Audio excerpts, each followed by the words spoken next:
కొన్ని అయితే very interesting, చాలా కాంట్రాస్ట్ అండ్ కాంప్లెక్సిటీ ఉన్న ఇష్యూస్ ఇవి. సుగాలి ప్రీతి ఇష్యూనే చూసాం కదా.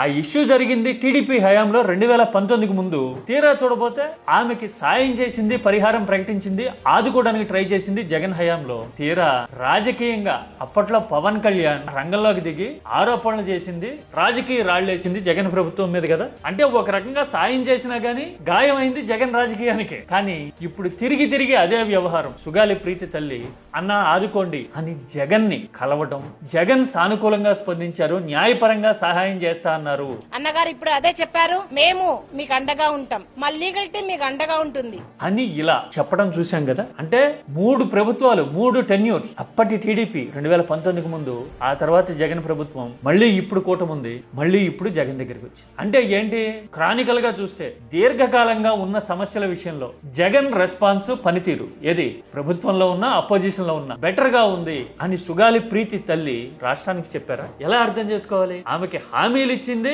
అసలు పదే పదే చిన్నారి సుగాలి ప్రీతి అనే పేరుని పదే పదే పదే ప్రస్తావించి ప్రచారం చేసిందేమో పవన్ కళ్యాణ్. నేను రాజకీయాల్లో మీకోసం ఏడుస్తున్న సుగాలి ప్రీతి తల్లి కోసం.